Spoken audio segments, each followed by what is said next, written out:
Army presents The Big Picture, an official report produced for the armed forces and the American people.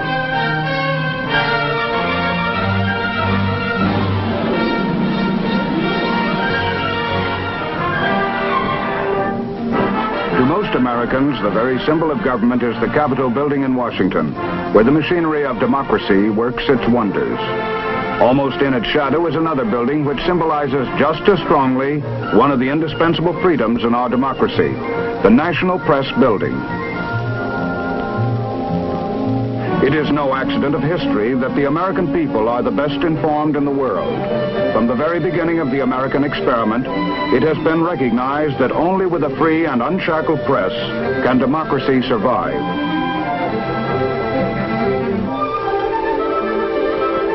This recognition of the press's importance has given it a position of undeniable privilege and prestige in our society. But it has also placed upon it the grave obligation to keep the people truly informed.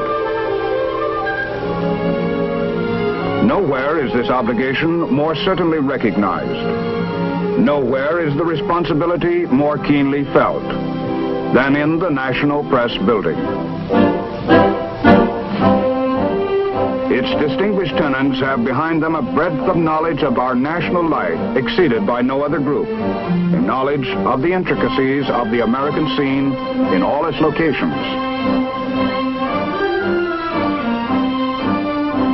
For these men comprise the Washington bureaus of leading newspapers and news services throughout the country.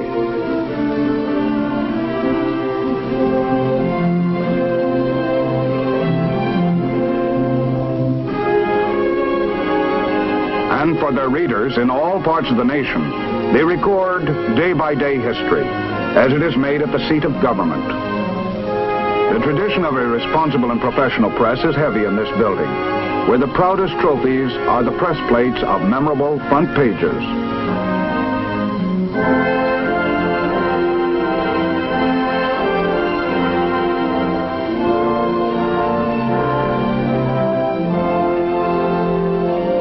The men of the Washington Press Corps are among the finest their profession can produce. Most of them in their careers have chronicled the political contests, the social upheavals, and the wars which have formed the story of our time.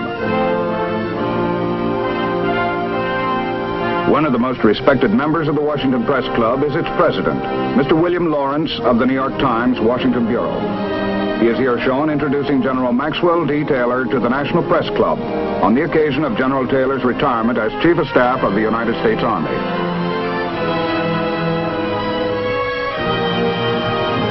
Later, with Mr. Lawrence, we will screen the actual combat films of the middle phase of the Korean War. Bill Lawrence's daily job of reporting brings him into constant contact with the men and events who make headlines. He is exceptionally qualified in the field of newspaper reporting. In his 18 years with the New York Times, Bill Lawrence has covered some very significant stories. During World War II, he was for a while chief of the Times Bureau in Moscow, and then he reported on the war from Okinawa. He flew with B-29s over Tokyo and other Japanese cities. And after World War II, he covered the Civil War in Greece. And then, with many other illustrious reporters, he saw and reported the war in Korea. Today, we're fortunate to have Bill Lawrence with us to look into a particular phase of that war. Good to see you, Bill. Nice to see you, Stu. You know, I was very fortunate recently on a big picture to have one of your colleagues, Jim Lucas of Script Howard. Yeah, I got a chance to see that one, Stu, and as I remembered, Jim picked up the war about the beginning in June and carried it up to the defense of the Pusan perimeter. That's right. And today I'd like to pick it up from that same point, carry it on, from that period when we broke out of the perimeter in September 1950. Seems like a long time ago, doesn't it? Well, in some ways it does. I've covered a couple of wars since then and filed a lot of stories from a lot of different places. And yet, no one who was there, soldier or reporter, is likely to forget it, especially that period you were just mentioning, September, October 1950. That was a period of pretty high morale, wasn't it?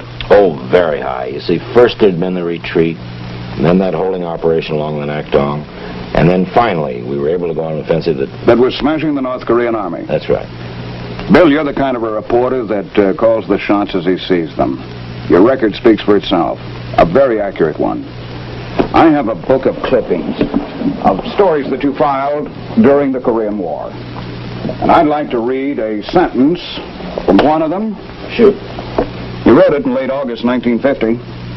There is a sense of optimism in American circles that certainly could not have been detected 2 weeks ago. What prompted you to write that? Well, let's recap a little bit. Swiftly, treacherously, without warning, the North Korean army had smashed across the 38th parallel in late June. They fully expected they'd be able to drive all the way down the peninsula before anybody could or would come to the aid of the South Koreans. But fortunately, the United Nations were able to act swiftly. They branded this an act of aggression, and this authorized other nations to come to the aid of the South Korean army. Now, the first available troops were those U.S. occupation forces stationed in Japan. Just 3 divisions. Badly equipped and under strength. And the North Koreans were strong and well-equipped. They'd prepared for this invasion for a long time. And consequently, our forces had a pretty rough time of it in those summer months of 1950. About the only thing we could do was withdraw to a defensive line south of the Nakdong River. Well, withdrawal is a polite way of saying we got chased there, and we did hope we could hold there while we built up supplies and equipment and men. We did manage to do that, although it seemed like a pretty thin hope very, very much at the time. Mm-hmm. But it did break up the enemy's plan for a quick push all the way down the peninsula. Well, they just couldn't get through, as I said. Every time he tried, the enemy weakened himself a bit more, and at the same time, from America and from other nations, troops were pouring into Pusan, more and more equipment, and we were rebuilding the South Korean army, which had taken such a terrible beating in those early days of the war. And so, with the knowledge that we were going to make this play at Incheon, it was possible late in August to report truthfully that a new sense of confidence was taking hold. Looked as if things were really going to happen. It did indeed, and things did happen.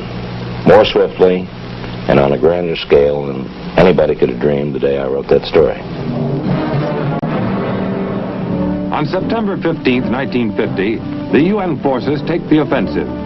An assault fleet appears off Walney Island at Incheon Harbor, 150 miles behind enemy lines. It's a daring end-run maneuver which takes the sleeping enemy completely by surprise.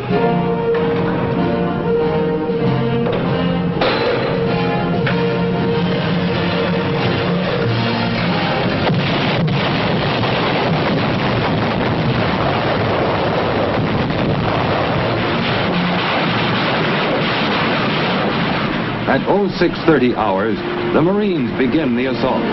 The naval barrage has cleared the way for them, but this is still a risky operation.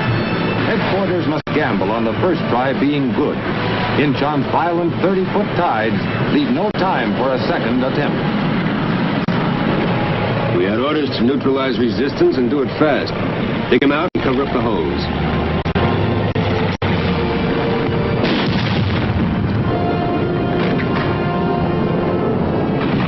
It took us 58 minutes to secure the island.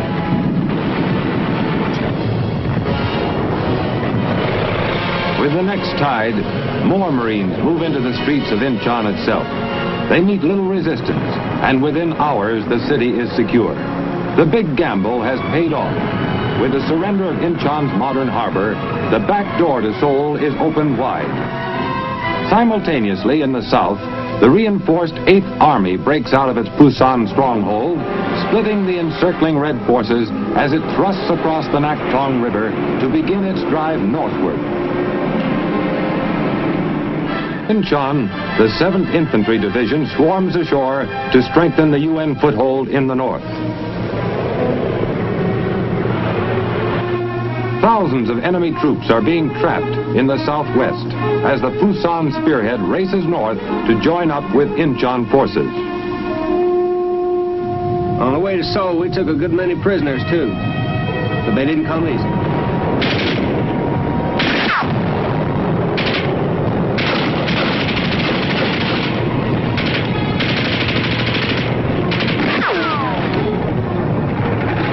United Nations strength is growing in the north.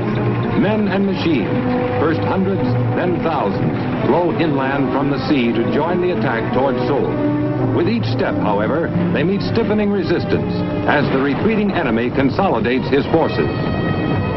At Busan, still another nation joins the growing UN command as 1,200 men of a crack Philippine regimental combat team come ashore. And at Kimpo Air Base, south of Seoul, men of the 187th Airborne Regiment arrive from Japan to become the first paratroop unit to enter the conflict. This newly recaptured airfield has also become an advanced base for increased air attacks on the enemy's supply and escape routes.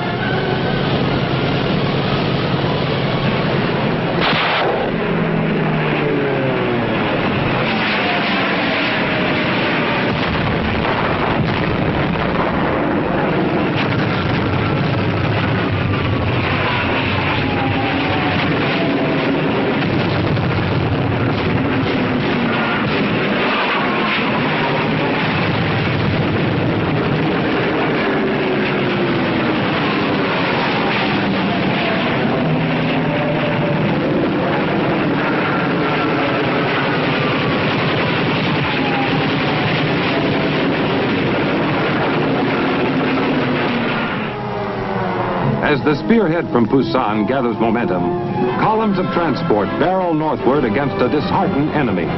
In many towns, the entire populace turns out to shout its welcome. It was like France all over again. Couldn't understand what these people were saying either. Some places, nobody was around to say anything. It's only about 20 miles from Incheon to Seoul, paved highway all the way. But it took us a week of hard fighting to make the trip.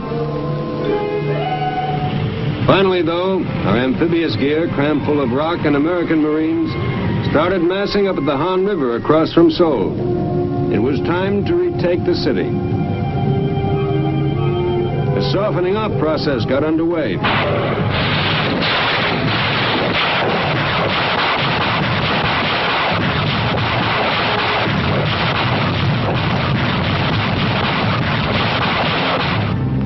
River crossing means a full-scale amphibious operation, since the Han here near its mouth is well over a mile across. The Reds who had thrown back an earlier night attack were gone, pulled out to dig in among the streets of Seoul itself. The battle for Seoul was rough. 10,000 communist troops garrisoned every building and street junction with orders to fight to the death. A great many did.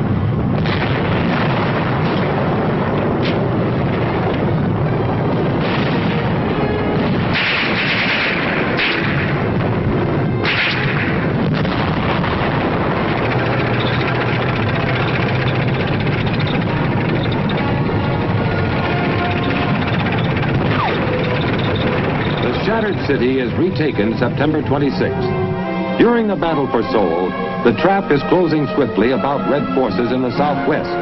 The day after Seoul falls, troops from the 7th and 1st Cavalry Divisions join up just south of Suwon.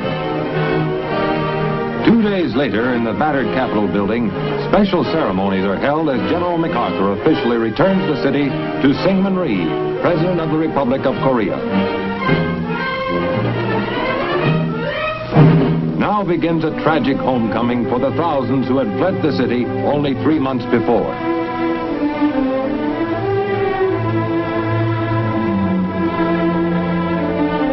You'd look at these people, scratching through the ashes of what used to be their homes, and wonder where they got the guts to go on. Still, I guess we'd do the same back home if it came to that.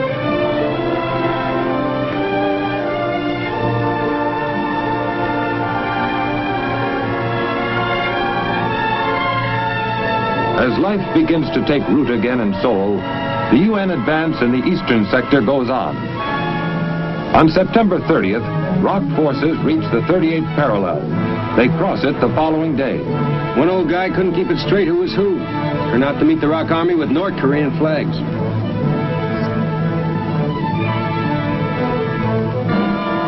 The end of September finds the war back where it started, but the cost has been great. On October 6th, at a UN cemetery between Seoul and Incheon, Major General O.P. Smith, 1st Marine Division Commander, honors Marine dead.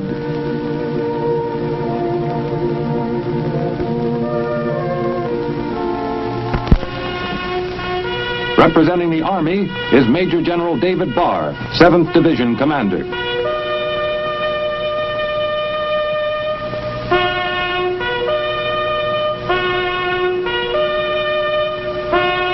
Korean troops are honored by Colonel Pak In-yip, commanding the ROK 17th Regiment. The silent thanks and admiration of each commander for what his men have given is echoed by the people who owe their freedom to that willing sacrifice. Elsewhere, the conflict goes on without let-up. B-29 Squadron, based in Japan and on Okinawa, continue their daily blasting of red industrial and transport centers in the north.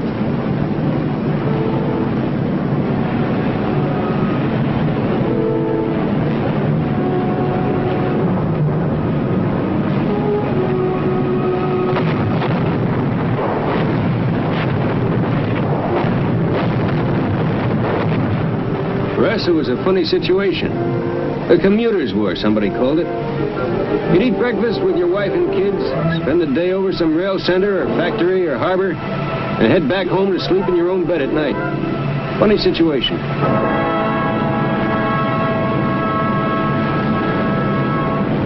In the south, refugees are becoming a major problem, with thousands of red soldiers and guerrillas in civilian clothes trying to escape to the north. Each refugee must be individually, time-consumingly screened. To the north, events are moving so rapidly that reinforcing units are hard-pressed to keep pace with the UN advance.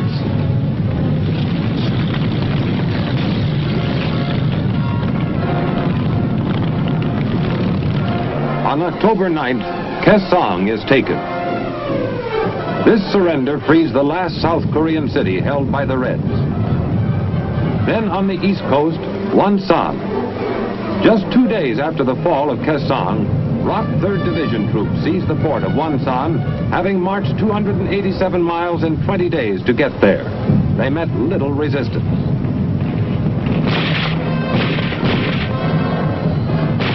Next, the Red capital itself. On October 17th, men of the 1st Cavalry Division worked their way into the outskirts of Pyongyang.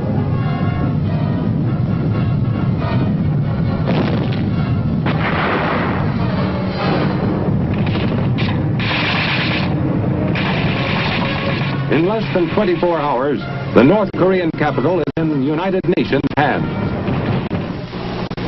These were important victories. Incheon, Seoul, Pyongyang. Very important indeed. You know, complete victory seemed just around the corner. Yeah, as a matter of fact, if you don't mind, I'd like to quote a phrase you wrote right after the fall of Pyongyang. Now that the Korean War is evidently drawing to an end. Well, that does read a little silly now, doesn't it, considering what happened for the next 3 years. But you got to remember that was before the Chinese communists hit us. And everybody, the highest military brass, the GI on the line, the reporters, all thought that the North Korean army had been smashed so thoroughly that the mopping up process would take only a few weeks. Psychological warfare plays an important role at this stage of the fighting. Using high-powered speakers, Psy-War planes fly ahead of advancing UN troops, booming their message in Korean to the retreating enemy. Safe conduct passes prove highly effective. More than once, whole enemy companies lay down their weapons and wait for our troops to arrive.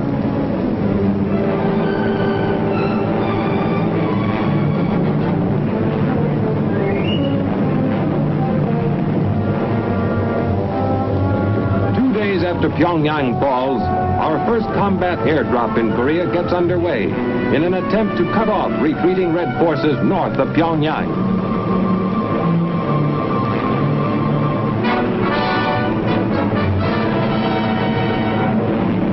As at Incheon, the Supreme Commander personally supervises the operation. Nearly 2,000 troops making the jump. In a second wave, the heavy equipment arrives, Air Express. Local transportation is pressed into service.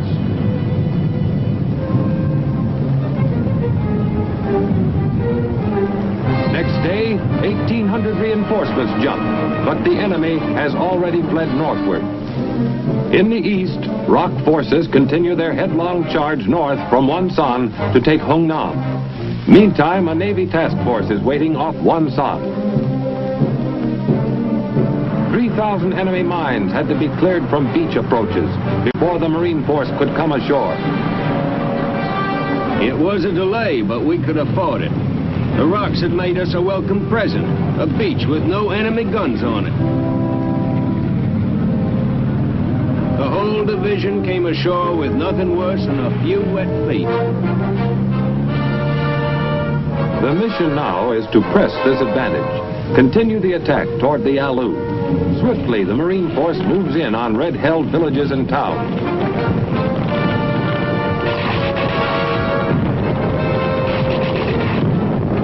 And just as swiftly, out the other side. Spirits are high.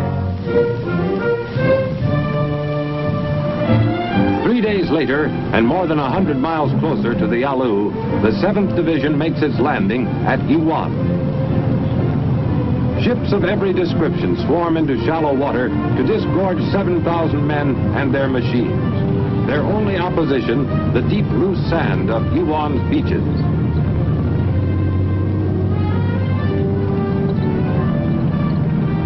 This far north, winter comes early to Korea. Cold weather uniforms are welcome as the division moves out to rejoin the attack. To the west, Marines are advancing over ground frozen harder every day.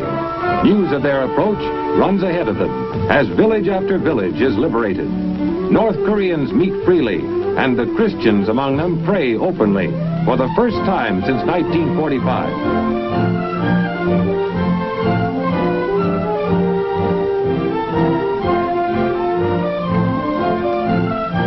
The shattered communist forces are pulling back into the last corner of this peninsula they had set out to conquer. UN troops follow as fast as the tortuous terrain and increasing cold will allow. In the eastern sector, it is difficult even to keep contact with the retreating enemy. In the central sector, however, prisoners taken during a strong Red counterattack give warning of potential danger. Many of them wear the quilted uniform of Communist China. Meantime, in the northern sea of Japan, winter is giving our offshore forces a taste of things to come. Even routine supply operations are becoming a nightmare of icy wind and pitching decks.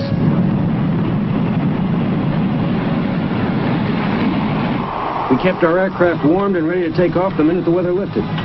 But meantime, the Reds would have a lot less trouble moving troops and supplies on Korean roads. We didn't like that thought much.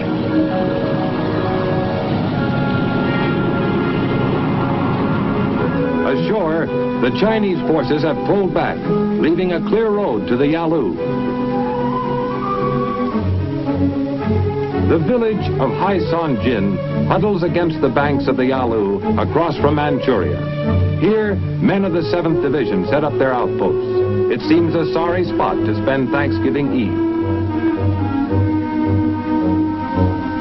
But from bases in the south, cargo planes are already taking off, setting courses northward across the frozen miles. They carry crates rigged for airdrop and labeled Perishable Rush.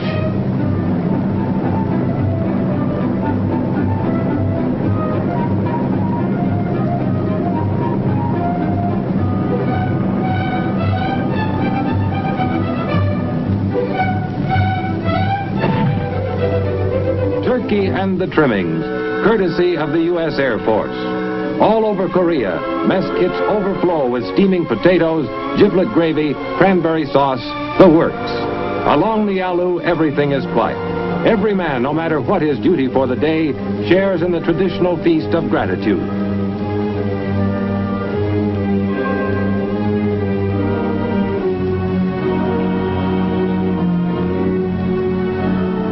headquarters feel certain that one more UN offensive will end the fighting in Korea. Actually, a whole new war is ready to begin. Across the Yalu, the decision has been made. Full-scale Chinese intervention is about to bring the second phase of the Korean conflict to an end. And that threat of Chinese intervention, no one foresaw back at the time of the fall of Pyongyang. Well, the point is that it had been pretty well discounted by then. I think many of us, most of us, felt that the Chinese would hit us when we came in Incheon, or never. And I remember the briefing going up on the troop ship was that this was either the last inning of the ball game or the first inning of a doubleheader. Bill, I'd like to read from one other story you filed in Korea. Wars are so big and so violent and move so quickly that the individuals on the team often become necessarily anonymous, almost faceless. Well, then you went on in this story and in others to give dozens of those faceless men a voice, to describe their jobs and their attitudes, to report what they were thinking and even what they were hoping. Well, that's right. That, I think, is an important job of war reporting, to chronicle the attitude of the individual. It may even be more important than writing about the amount of ground that was won or lost on a given day. Wars have become so big that the headlines usually can reflect only what the team as a whole did. But behind every success, every defeat, there are dozens, hundreds, perhaps thousands of men whose individual attitudes have everything in the world to do with shaping that particular success or that particular defeat. Now, these victories we've been talking about today were terribly important in their day. And they were achieved simply because a lot of individuals did their jobs bravely and conscientiously. It's always been that way. Do you think that could be true today? Of course. No reason why it shouldn't be as true today as it was in Korea or in World War II or the American Revolution, to that matter. I must admit that's one war I didn't cover. Our weapons have changed, but I've yet to hear of a weapon that fires itself. And so the individual soldier or sailor or airman remains the single indispensable factor of war. Bill Lawrence, thanks very much for being with us today. Now, this is Sergeant Stuart Queen, your host for The Big Picture, inviting you to watch for our next episode in The Big Picture, which will deal with the last chapter of the Korean War. And we'll have as our guest the noted military critic and author, Brigadier General S.L.A. Marshall.